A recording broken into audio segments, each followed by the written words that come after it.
Food is a big part of our lives. For my family and I, it's always come in the form of the most sustainable, healthy products that we can get our hands on. My mom grew up on a farm of sorts. She had horses, chickens, pigs, and extensive gardens. Because of her childhood, I too was raised on a farm of sorts, though being in the city, it consisted of gardens and, around the age I turned 17, 7 laying hens. However, these laying hens were not my first encounter with chickens. My grandfather still raises chickens in gardens to this day. However, his chickens hold one key difference from the ones in my backyard. Not only does he have laying hens, but poultry chicken as well. It smelled bad, it was hot, there were mosquitoes flying around everywhere, and I was becoming increasingly annoyed. I was standing outside the chicken coop with a large industrial sink, waiting to be handed a lifeless chicken to pluck the feathers from. In addition to my grandfather becoming older and needing more help, my mother had decided that she wanted my sister and I to know where our food came from, though in my opinion and from the way I was raised, I was quite certain that I already knew.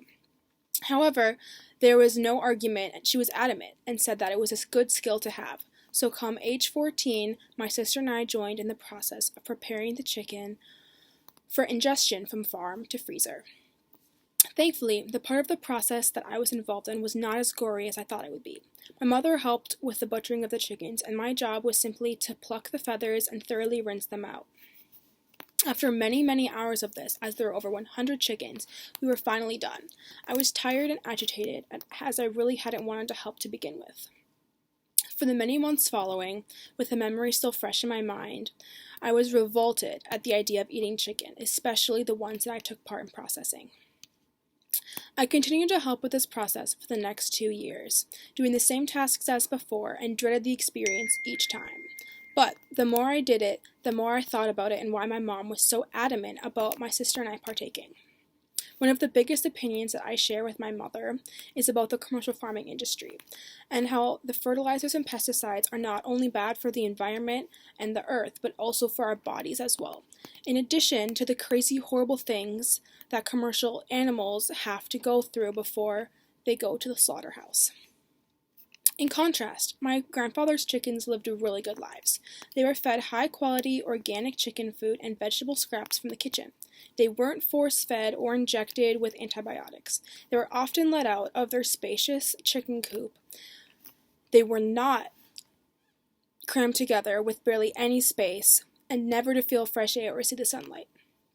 I began to realize that maybe it wasn't such a bad thing to have taken part in this process, and it felt really good to know that the chicken I was eating had come from a good place where chickens lived happy lives and didn't endure torturous deaths. Back in the city, about 3 or 4 years later, my mom decided to get 7 laying hens to keep in our backyard in South Minneapolis. She converted the tool shed into a chicken coop and got both the chicks and supplies from a local company called Eggplant. I was weary at first about the amount of work that we would have to do in order to keep these chickens. However, the benefits and yes, the relationships of these chickens proved worth it. These chickens were more like pets to us than they are simply a means to get eggs. And as you would with any pet, we named them. Lizzie, Lola, Egberta, Susan, Willie, Nelson, Blue, and Martini. They have both an indoor and outdoor fenced-in space, in addition to being let out into the garden in good weather, which has positive effects for both them and for us.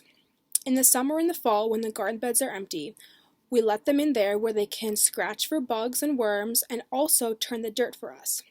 In addition, we have had problems in the past with an infestation of our grapevines with green June beetles, which the chickens happily attend to where they can eat their hearts out, gaining nutrients, which helps make their feces even better when we use it for fertilizer for our gardens.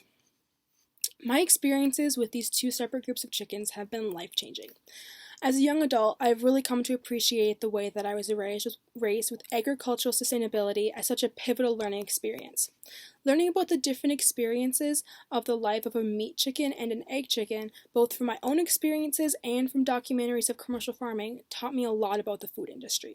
I'm extremely grateful to my mom for inserting these experiences into my life, and without them, I wouldn't be as educated or care as much about what I was putting into my body, where it came from, or how it was produced. It all started with my mom wanting my sister and I to know where our food came from, and now I agree with my mom. I think it's important to know where your food comes from, and now I can genuinely say that I do.